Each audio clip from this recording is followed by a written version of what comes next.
The most dangerous thing I ever did began with 6 quiet words: "Do not speak about my mother like that." Until that night, I had spent 20 years learning how to stay useful and invisible. At the Cross Grand Hotel, that was practically part of the uniform. Smile before the guests noticed you. Fix problems before they became stories. Never let anyone with a 7-figure donation see you sweat. I was the event coordinator for the Cross Foundation's Winter Gala, which meant I had been awake since 5 that morning, running on cold coffee and the kind of determination that made exhaustion feel like a private inconvenience. By 7 that evening, the ballroom looked perfect. Crystal chandeliers washed the room in warm gold. A string quartet played near the marble staircase. 200 guests moved beneath the lights in black tuxedos and silk gowns, carrying champagne glasses as if the world had never asked them to choose between groceries and rent. My mother stood near the west entrance in a dark blue dress she had made herself. Grace Hayes had spent 30 years sewing clothes for women who rarely remembered her name, but she could turn 6 yards of fabric into something that made a person stand taller. She had done that for me my entire life. She built dignity out of whatever we could afford. She looked beautiful that night, although I could tell she felt out of place. Her fingers kept smoothing the same invisible wrinkle near her hip. "You can still go home," I whispered when I passed her.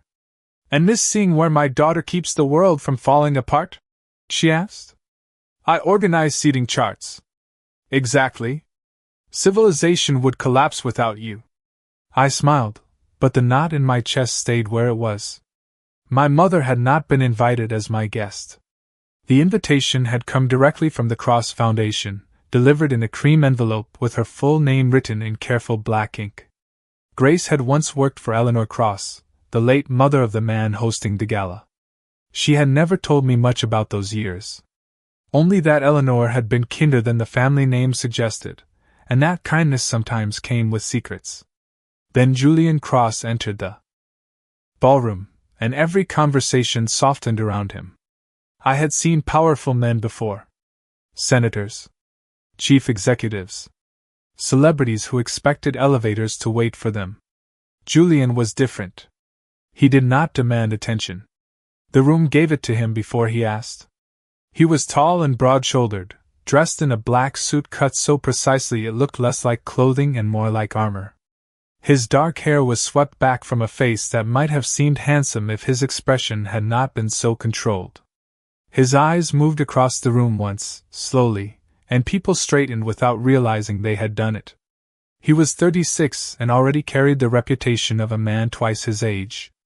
Officially, he controlled a network of shipping, private security, and real estate companies. Unofficially, people lowered their voices when they said his name. I had no interest in learning which rumors were true. My job was to keep the evening on schedule. At 8:15, Julian stepped onto the stage to speak about the Foundation's work with women's shelters and children's clinics. His voice was calm, low, never rushed. He spoke about responsibility as if it were a debt everyone else owed him. The audience listened with practiced admiration. My mother listened differently. She watched him with sadness. I noticed because I had spent my life reading her face. Before I could ask why, Conrad Vale appeared beside her. Conrad was Julian's financial advisor, a silver-haired man with a polished smile and the habit of touching people lightly on the elbow, as though he were guiding them toward decisions they had not made. He said something to Grace. Her expression changed. Not fear. Recognition. Then a member of the security team approached the stage and whispered into Julian's ear. The music continued, but something inside the room shifted. Julian stopped speaking. "A personal item has gone missing," he announced. No accusation. No raised voice. Somehow, that made it worse. Conrad moved quickly among the tables, speaking to security. Guests began checking their chairs and evening bags. A woman near the front touched her bare wrist and said the missing item was a diamond bracelet that had belonged to Julian's grandmother. The ballroom doors were closed temporarily while security checked the immediate area and recorded the names of anyone who had been near the front tables. No one complained. That was the kind of power Julian Cross carried. He could interrupt an evening for 200 wealthy people, and they would call it cooperation. I found my mother near the coat check with Conrad standing beside her. "This is unnecessary," she said. Her voice was quiet, but her chin was lifted. A security officer asked for permission to inspect her purse. I stepped forward. "There has to be another way." Conrad gave me a sympathetic look that felt rehearsed. "It is only a precaution, Emma." I had never told him my name. My mother opened her purse herself. She removed her wallet, reading glasses, a small sewing kit, and the peppermint candy she carried everywhere. Then the security officer reached into the inner pocket and pulled out a bracelet that flashed beneath the chandeliers. The room seemed to inhale. My mother stared at it. "That is not mine." Conrad sighed softly. "Grace, this will be easier if you remain calm." "I am calm," she said. "And I did not take it." Heads turned. Whispers spread. I recognized some of the faces watching us. People who had praised my work an hour earlier. Now they looked at my mother as though honesty could be measured by the price of her dress. Julian descended from the stage. The crowd opened for him. He stopped several feet from Grace and studied the bracelet, then her face. "You worked for my family," he said. "Yes. My mother trusted you." "She did." Something flickered in his eyes, but it disappeared before I could name it. "Being invited into a room like this does not mean you belong in it." My mother went still. I saw the wound land even though she refused to show it. The woman who had raised me on overdue bills and unbroken promises lowered her eyes for 1 second. That was all it took. I stepped between them. "Do not speak about my mother like that." The ballroom fell silent. Julian looked at me as if I were a language he had never heard before. "Excuse me?" "You heard me." My heart hammered so hard that I felt it in my throat. "She has spent her entire life returning things people forgot, correcting bills when stores undercharged her, and working twice as hard for half the respect. You found one object in one pocket, and you decided that gave you permission to judge her entire life." No one moved. Even the quartet had stopped playing. Julian's gaze did not leave mine. "You are defending her because she is your mother. I am defending her because she is telling the truth. Everyone says that when they are cornered. Maybe that is because men like you make honesty feel dangerous." My mother whispered my name, but I could not stop. Julian took one measured step closer. "You should be careful." "So should you." "Why?" "Because power does not make an insult true." The silence became unbearable. My hand moved before fear could call it back. A single sharp sound crossed the ballroom, and everyone inside it forgot how to breathe. Julian turned his face slightly, then looked at me again. 2 guards stepped forward. He raised one hand, and they stopped. I waited for anger. For punishment. For the end of my career. Instead, Julian Cross touched his cheek, smiled for the first time that night, and said, "Finally! Someone honest." For one impossible second, nobody moved. Julian kept his eyes on me, his hand still resting against his cheek, while the 2 guards behind him waited for an order that never came. My palm burned. My heart struck against my ribs so hard that I was certain the nearest guests could hear it. I had just slapped the most feared man in the room, possibly the most feared man in Manhattan, and he was smiling. Not warmly. Not kindly. He wore the expression of someone who had discovered a locked door and finally found the key. "Mr. Cross," Conrad said carefully, "shall I have her removed?" Julian did not look away from me. "No one touches her." His voice was quiet, but the guards stepped back immediately. Around us, 200 people pretended not to stare. My mother reached for my wrist. Her fingers were cold.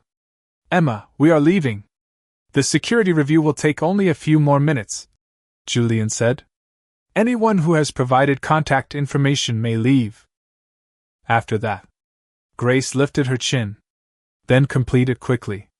Something changed in his expression. My mother was not loud. She did not need to be. She had spent her life speaking softly because she believed dignity did not require an audience. Julian studied her for a moment, then turned toward Mason Reed, his head of security. Collect every camera angle from the last 30 minutes. Record the guests who were near the coat check, then open the exits. I want to know how that bracelet entered Mrs. Hayes's purse. A murmur traveled through the room. Conrad stepped closer. The bracelet was found in her possession. I understand the desire to be thorough, but this seems unnecessary. Julian finally looked at him. Then thoroughness should prove you right. Conrad's smile remained in place, but it became thinner. The security staff began moving with quiet precision. Guests were directed towards several stations where their names and contact information were recorded. The musicians lowered their instruments. My coworkers avoided my eyes, either out of fear or because they believed being seen near me might damage their futures. Julian motioned toward a set of private doors beside the stage. Mrs. Hayes. Miss Hayes. I would like to speak with both of you in private. We are not going anywhere alone with you, I said. One corner of his mouth moved. You struck me in front of half the city. I doubt being alone is your greatest disadvantage. That was not an answer. Mason will be present. So will Alicia Monroe, one of our security supervisors. You may keep your phones, and the door will remain unlocked. He paused. Is that acceptable? The question surprised me more than his smile had. Men like Julian Cross did not ask permission. Yet there he stood, waiting for my answer while the ballroom waited for his. Fine, I said. But my mother stays beside me. I would expect nothing less. He led us into a conference room lined with dark wood and tall windows overlooking the city. Rain traced silver lines across the glass. The music from the ballroom disappeared, replaced by the low hum of the ventilation system and the faint tapping of water against the windows. A long table occupied the center of the room. Julian moved toward the chair at one end but did not sit. My mother remained standing. He gestured toward the other chairs. Please. Grace placed her purse on the table. I will sit after you apologize. Mason, a broad man with calm gray eyes, glanced at Julian as if preparing for the temperature in the room to change. It did not. Julian removed his cufflinks, placed them beside a closed folder, and looked at my mother. I will apologize when I know the truth. Then you are not as interested in honesty as you claim, I said. His gaze shifted toward me. You seem very certain she did not take the bracelet. I am. Because she is your mother? Because I know what she does when no one is watching. The words came faster, pulled from years I had not planned to explain. When I was 10, she found an envelope containing $800 in a grocery store parking lot. We were behind on rent. Our electricity had been shut off that morning. She still spent 3 hours finding the owner. When a customer accidentally paid her twice for a wedding dress, she returned the extra payment before the bank opened. She once walked 6 blocks in January to give a cashier back $11 in change. Julian listened without interrupting. She has had reasons to take things, I continued. She simply never has. My mother looked down, uncomfortable with praise in the way only truly good people seem to be. Julian turned to Mason. Show me the footage. Mason connected a tablet to the screen at the end of the room. The ballroom appeared from above, bright and crowded. He advanced the recording to the moment before the bracelet went missing. We watched Grace speaking with an older woman near the coat check. Conrad crossed behind her. Then a waiter blocked the camera for several seconds. Stop there, I said. Mason froze the image. Conrad's shoulder was visible beyond the waiter. His hand was near my mother's purse. Go back. Mason replayed the sequence. This time, Julian leaned closer. The image was imperfect, but the timing was clear. Conrad had stood beside Grace for 13 seconds while the waiter blocked the camera. When he moved away, my mother's purse was slightly open. That does not prove he placed the bracelet inside, Julian said, although his voice had changed. It proves he had the opportunity, I replied. And it proves you judged her before you looked. He turned toward me. You enjoy telling me when I am wrong. No. I enjoy people admitting it. Before he could answer, the door opened and Conrad entered without knocking. He looked from the frozen video to my mother, then to Julian. The remaining guests are becoming restless. They are free to leave once security records their contact information, Julian said. Conrad's eyes settled on me. This young woman has already caused enough disruption for one evening. Her name is Emma, Julian said. And I did not ask for your assessment. The room went still again. Conrad gave a small nod. Of course. He left, closing the door softly behind him. My mother watched him go with an expression I could not read. Then she opened her purse, reached beneath the lining, and removed a small brass key attached to a faded blue ribbon. She placed it on the table between us. Julian's face lost every trace of amusement. Where did you get that? Your mother gave it to me, Grace said. 3 weeks before she died. Julian did not touch the key. He stared at it as though it had carried a voice into the room. What does it open? My mother finally pulled out a chair, although she still did not sit. Something Eleanor Cross believed you would need one day. Why bring it tonight? Grace looked directly at him. Because she told me to give it to you when everyone around you began lying. The brass key looked too small to carry the weight that entered the room with it. Julian stared at the faded blue ribbon loop through its head, and for the first time since I had met him, he seemed uncertain. Not frightened. Men like Julian Cross probably trained fear out of their faces before they learned to shave.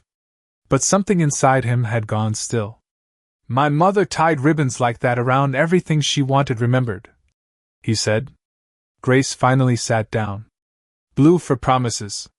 Julian looked at her sharply. You remember that? I remember more than you think. Rain pressed against the windows in long silver streaks, turning Manhattan into a blur of lights below us. Mason and Alicia remained near the door, silent enough to become part of the walls. Most of the gala guests had already been permitted to leave, but several foundation trustees and major donors had chosen to remain in an adjoining reception room, waiting for answers. Julian picked up the key but did not remove the ribbon. What did she tell you? That if you ever became surrounded by people who agreed too quickly, I should bring this to you. That sounds like her. His voice softened for less than a second. Where is the lock? Whitmore Private Trust on Madison Avenue, Grace said. Eleanor rented a safe deposit box under her maiden name. She listed me as the authorized co-holder. Mason checked the time. Their public branch is closed. Their private client vault offers emergency access, Julian said. It requires 2 officers and identity verification. He turned to Grace. Do you still have the authorization documents? She removed a folded card from a hidden pocket in her purse. Eleanor planned carefully. Julian looked at Mason. Call the overnight client director. Tell them Mrs. Hayes is exercising authorized access. We will follow every verification procedure they require. Mason stepped into the hallway with his phone. Grace folded her hands on the table. You should finish reviewing the security footage first. The bracelet matters less than whatever my mother left behind. It matters to me, Grace said. My name was damaged in front of that room. Julian held her gaze. Then I will repair it in front of that room. You cannot repair respect like a broken window. No, I said. But you can start by telling the truth. Julian looked between us, and I wondered whether anyone had ever challenged him from both sides at once. Mason returned after several minutes. The overnight director and a compliance officer will meet us in 30 minutes. Mrs. Hayes must provide identification and sign an access declaration. Julian nodded and reached for his jacket. Conrad's system access is to be monitored until we return. Preserve all relevant footage. Then he turned to my mother. You are coming with us. That sounded like an order, I said. It was. Then try again. Mason looked down, possibly to hide a reaction. Grace touched my arm. Emma. No. He accused you publicly? He does not get to move you around like evidence. Julian studied me for a long moment, then exhaled slowly. Mrs. Hayes, would you be willing to accompany us to the bank? Yes, Grace said. Thank you. He gave me a look suggesting the words had cost him something. Satisfied? Temporarily. We left through a private service corridor.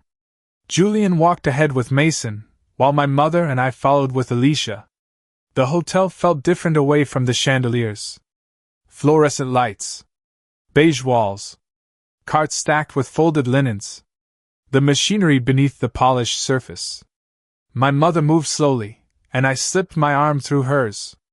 Are you all right? I whispered. I will be when this is finished. Why did you never tell me about Eleanor? Because some promises are not ours to explain before their time. That sounds like a way to avoid answering.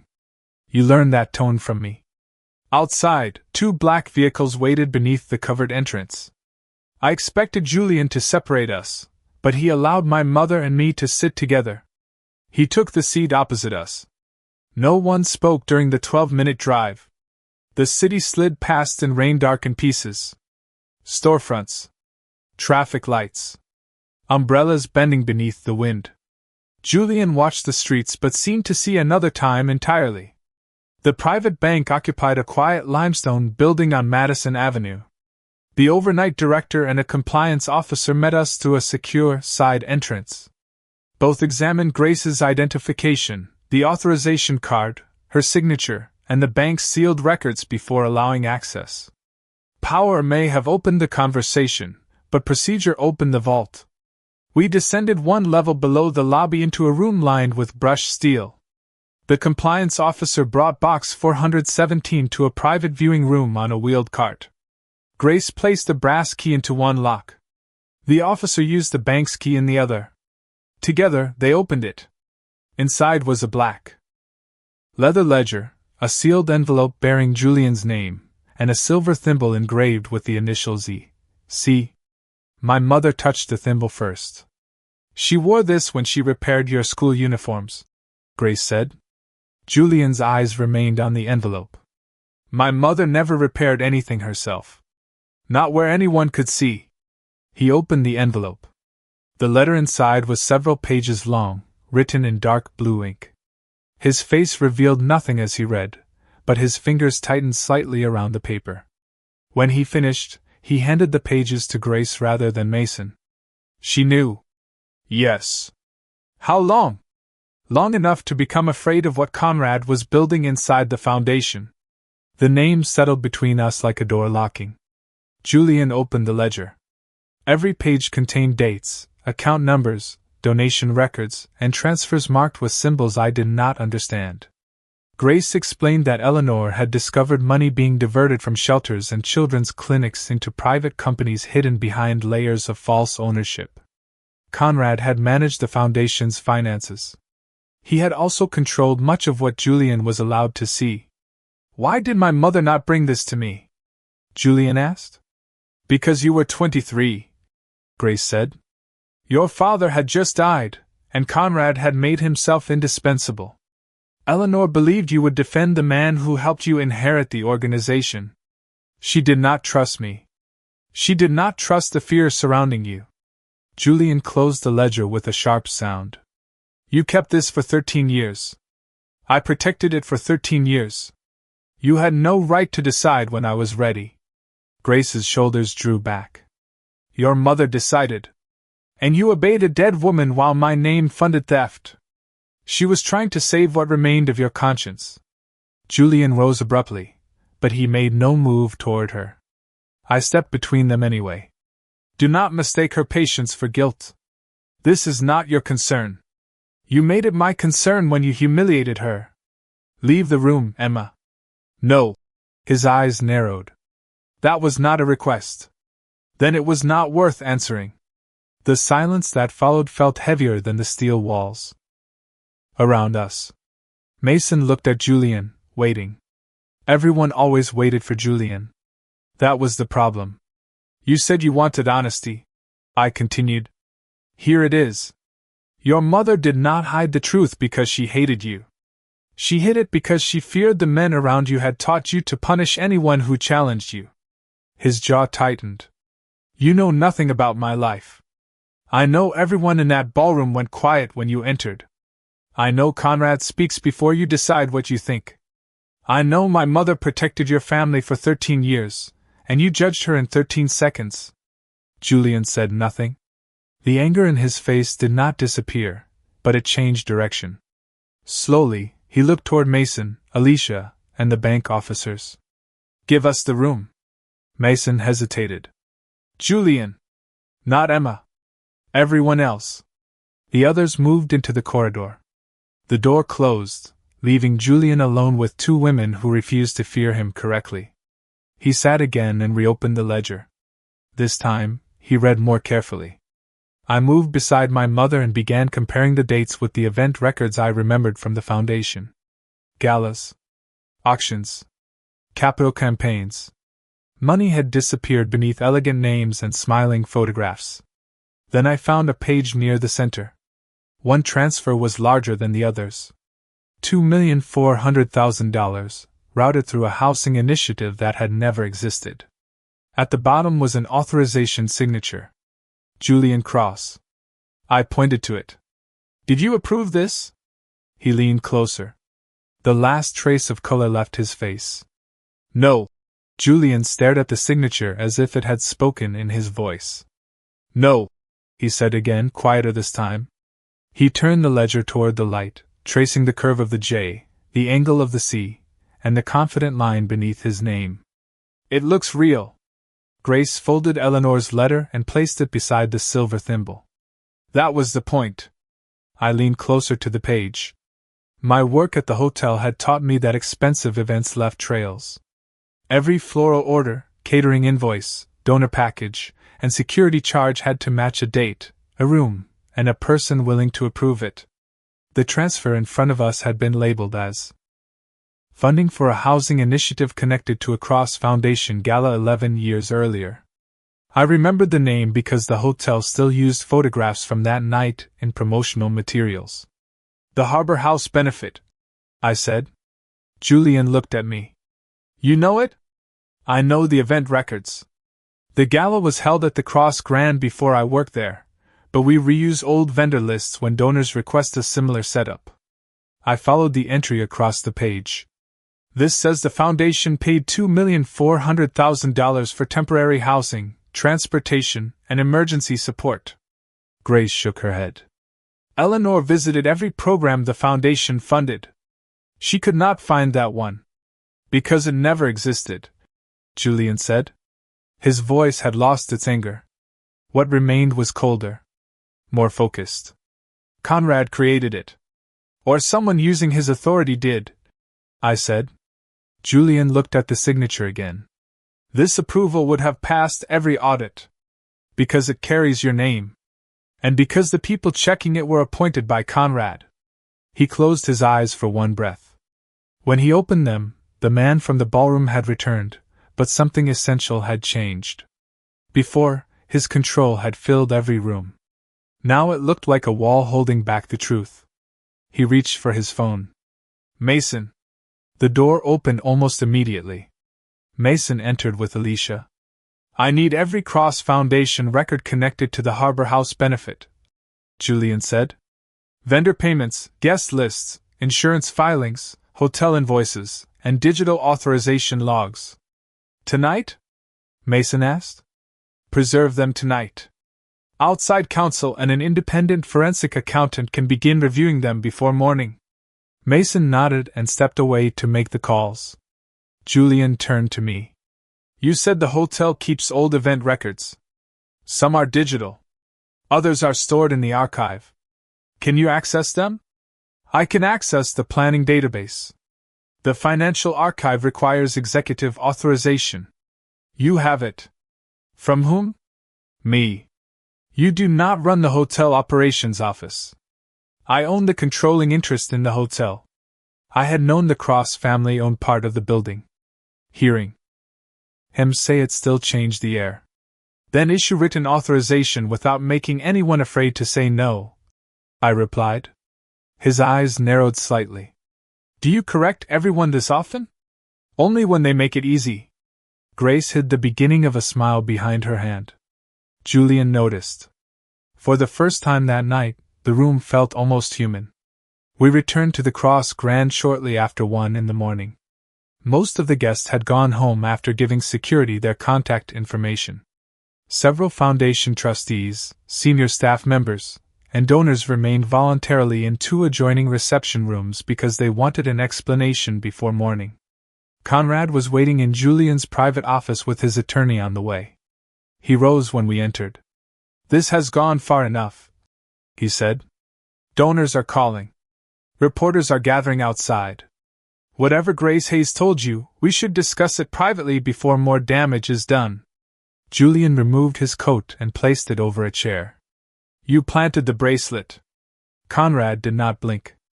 "That is absurd. You stood beside her purse while the camera was blocked.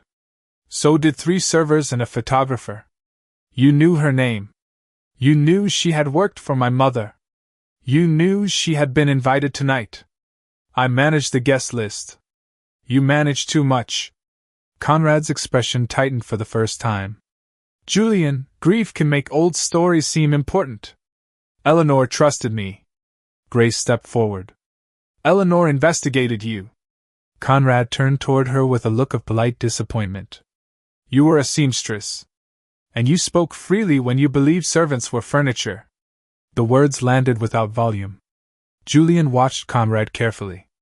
I moved to the desk and opened the hotel planning database using the written authorization Mason had arranged.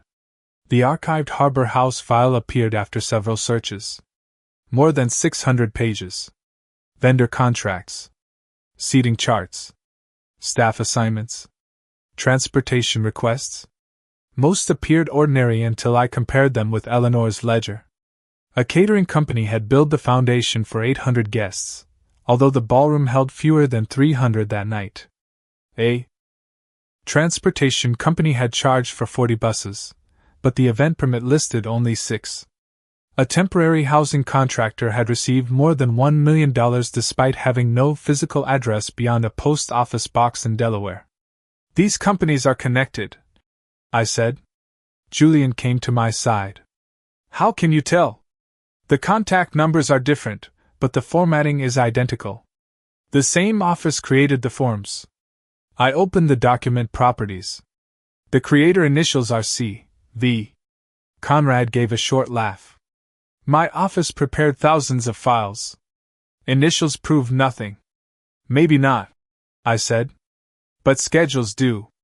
I opened the event staffing sheet and compared it with the payment timeline. The final transfer was authorized at 9:42 that night. Julian was on stage from 9:30 until 10:15.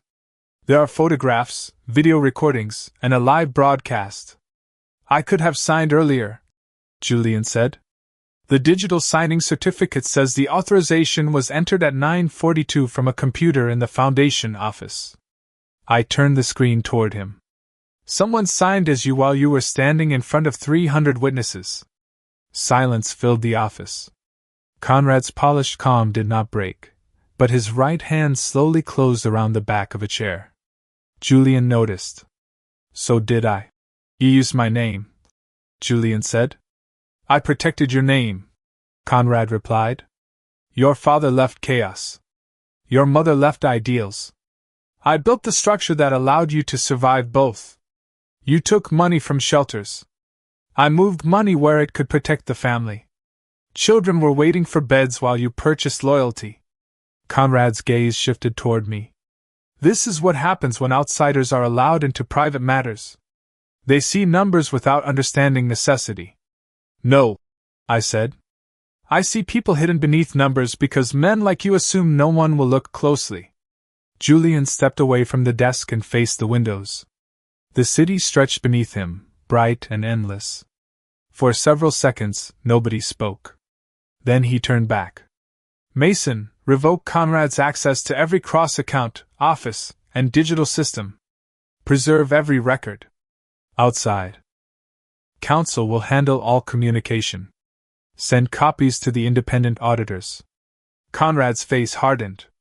You would expose your organization because a hotel employee found mismatched invoices? Julian looked at me, then Grace. No. I am doing it because two honest women showed me what everyone paid to agree with me had hidden. Conrad glanced toward the office door. Mason stood near it but did not block him. Your attorney is welcome to meet you here. Julian continued. You are free to leave, but your access ends now, and every attempt to alter a record will be documented. Conrad remained where he was. Leaving at that moment would have looked too much like retreat. This will cost you, he said. Probably, Julian replied. Truth usually costs the person who avoided it longest. My mother reached for the ledger, but Conrad's attention fixed on the black leather cover. In that single moment, I understood what he feared most. Not the copies. Not the bank records. The original book written in Eleanor's hand. Conrad looked toward Grace and smiled without warmth. You should have left the past buried. Grace held the ledger against her chest. Your problem is that honest people remember where they put things.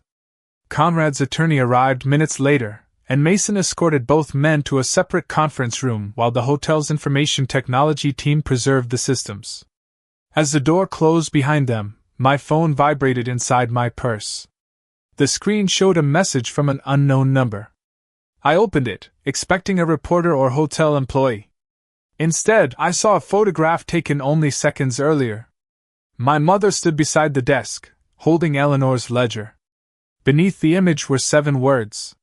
Give us the book, or Grace disappears. The message turned the room colder than the rain outside.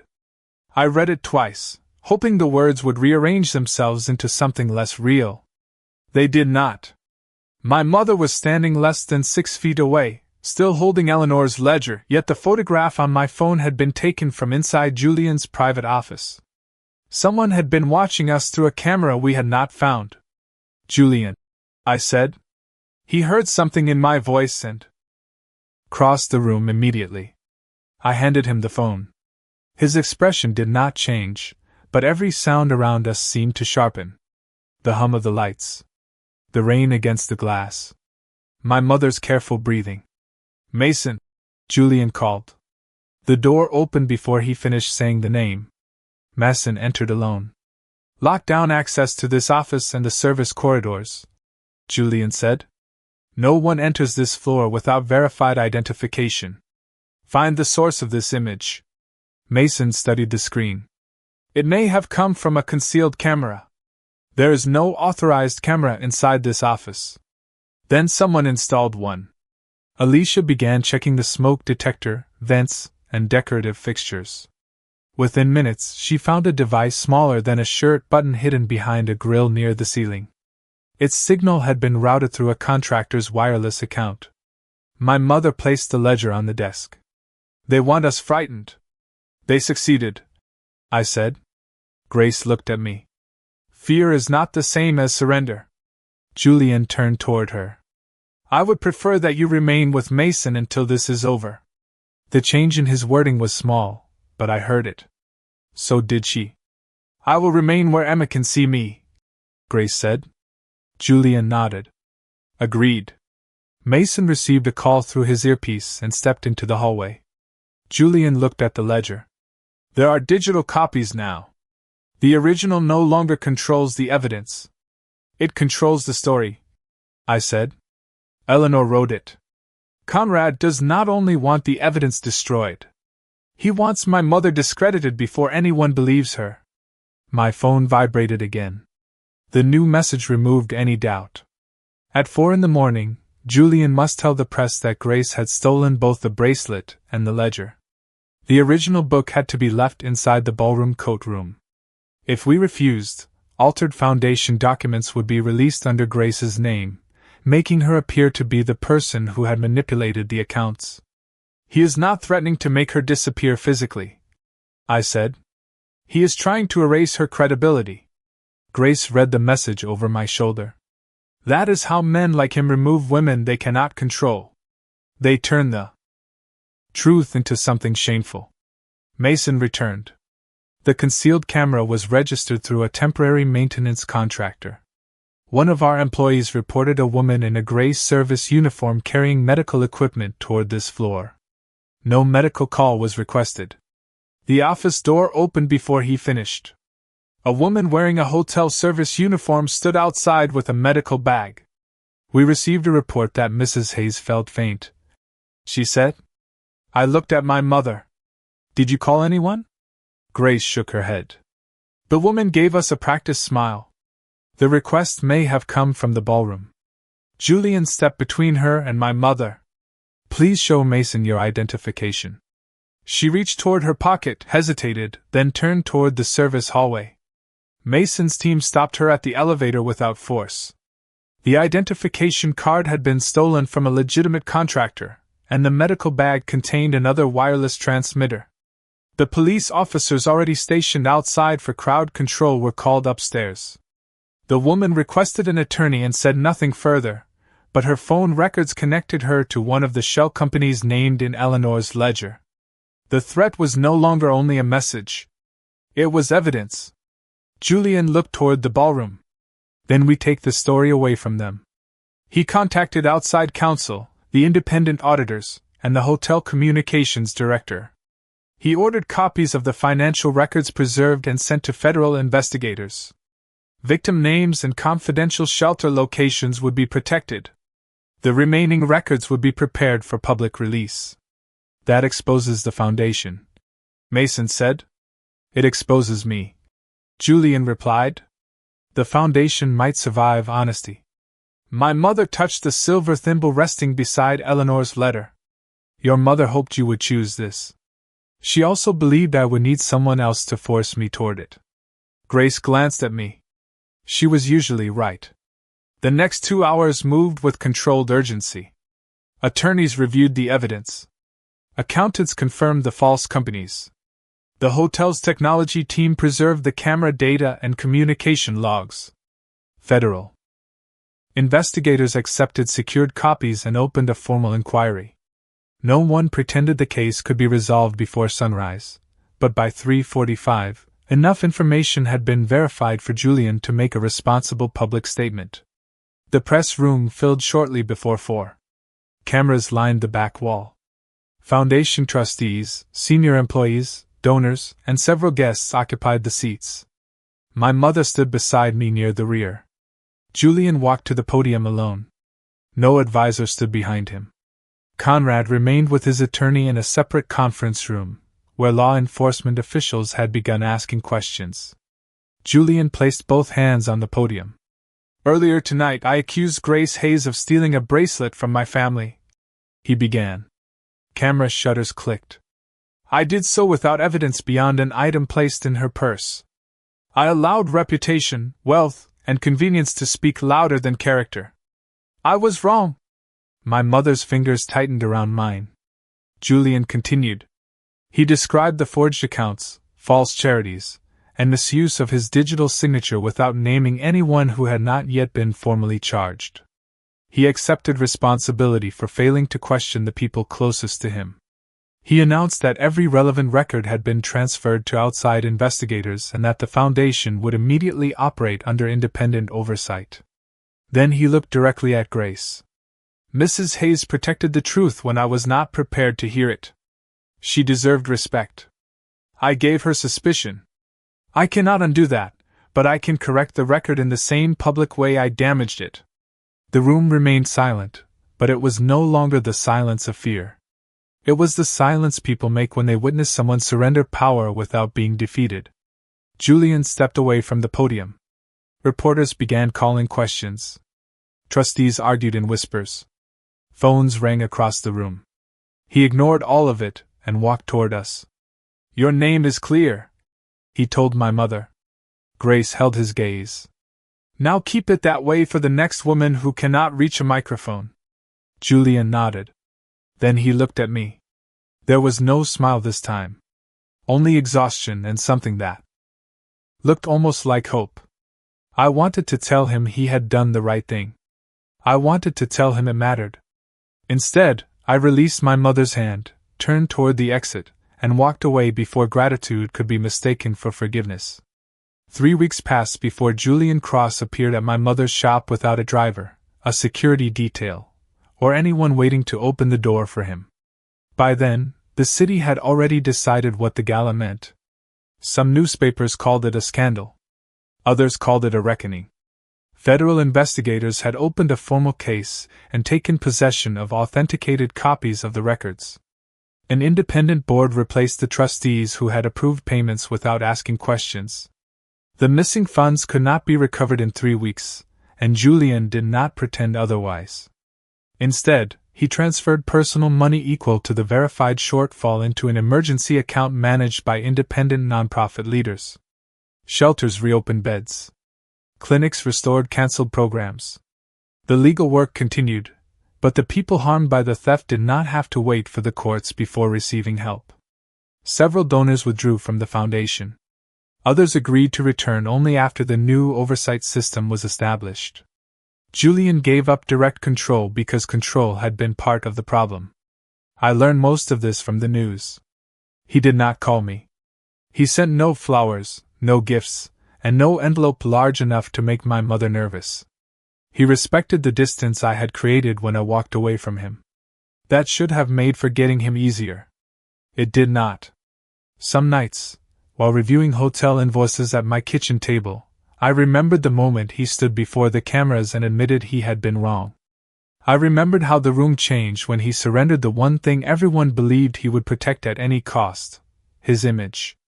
Then I remembered my mother lowering her eyes after his accusation, and whatever softness had entered my thoughts tightened again. Forgiveness was not a switch. It was a door with more than one lock. Grace returned to her sewing shop 4 days after the gala. The first morning, 3 long-time customers arrived carrying coffee and pastries. By noon, reporters stood across the street hoping she would say something dramatic. She gave them one sentence. "My name was honest before a powerful man cleared it, and it would have remained honest if he never had." Then she closed the blinds and finished altering a wedding dress. That was my mother. She could survive public humiliation and still worry about whether a hem sat half an inch too low. I visited every evening after work. We ate takeout at the cutting table and listened to the old radiator knock against the wall. She never asked whether I missed Julian. She did not have to. Mothers know when silence is carrying a name. On a rainy Thursday near closing time, the bell above the shop door rang. I was in the back room organizing fabric receipts when I heard my mother say, "You are blocking the entrance." A familiar voice answered, "I apologize." I stepped through the curtain. Julian stood beneath the fluorescent lights in a charcoal coat darkened by rain. Without the ballroom, the cameras, and the men waiting for his instructions, he seemed less like an institution and more like a tired man who had walked several blocks in bad weather because arriving quietly mattered. He carried a garment bag in one hand. My mother looked at it. "What is that?" "Your dress from the gala. The hotel preserved it with the personal items left in the private office." Grace took the bag and inspected the zipper. "You could have sent it." "I could have. But you wanted an excuse to come here." Julian glanced toward me. "Yes." My mother nodded as if he had finally answered a test question correctly.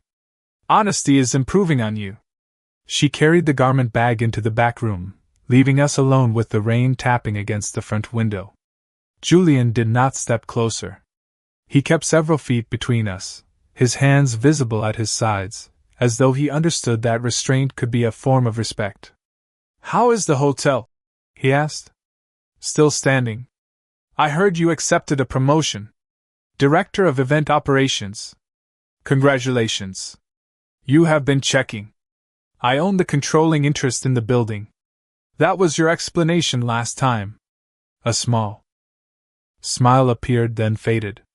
"I did not come to discuss your job. Why did you come?" He looked around the shop. Spools of thread lined the shelves in careful rows. Chalk marks covered the cutting table.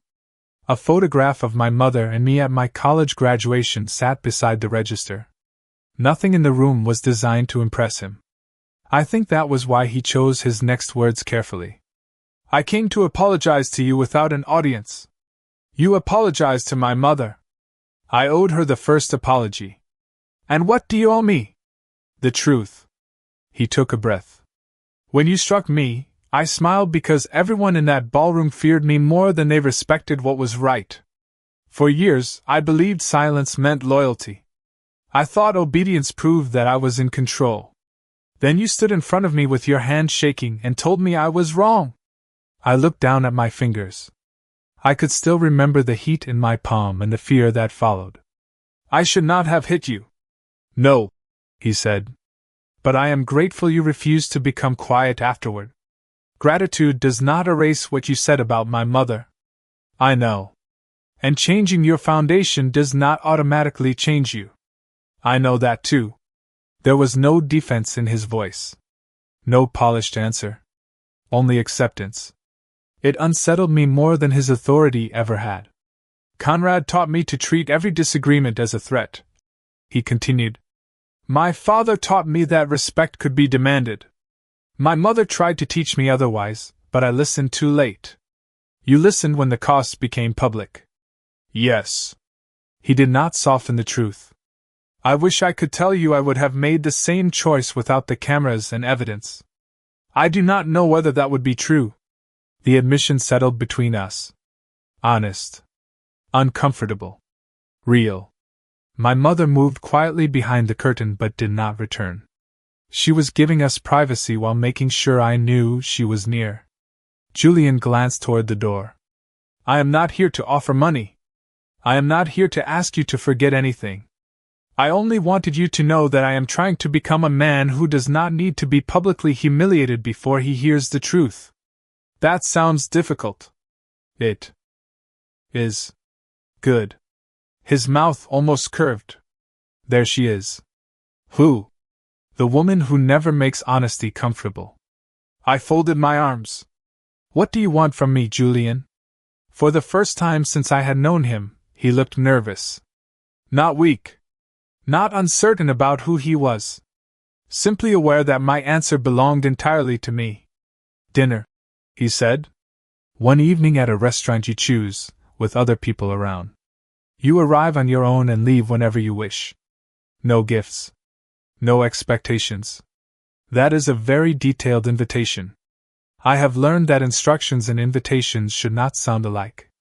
I let the silence remain long enough for him to feel it. Outside, a taxi passed through the rain, sending water over the curb. Inside, the radiator clicked and the old clock above the register moved 1 minute forward. Julian waited. He did not fill the silence. He did not command it. Saturday, I said at last. 7 o'clock. There is a small Italian place on West 11th Street.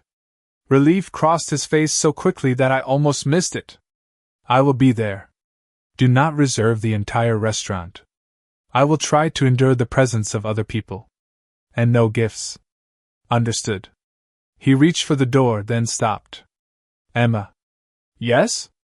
I am sorry. This time, the words were not spoken into microphones or offered as part of a public correction. They were quiet enough to belong only to us.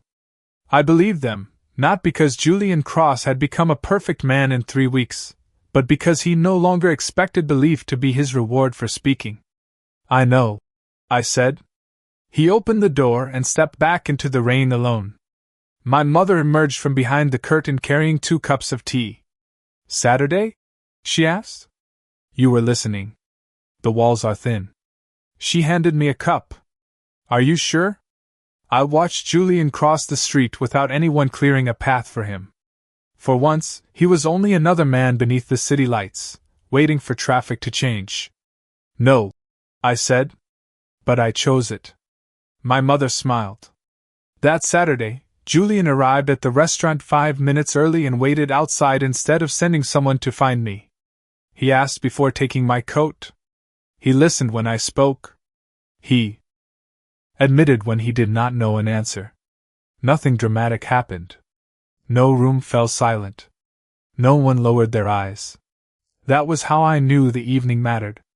He had once ruled every space by making people afraid to speak. Now he sat across from me, learning that respect began when another person was free to say no. I had been the first person honest enough to challenge him. He became the first powerful man I had known who understood that trust, like forgiveness, could never be commanded. He did not win me by owning the room. He earned the possibility of another evening by finally learning how to ask.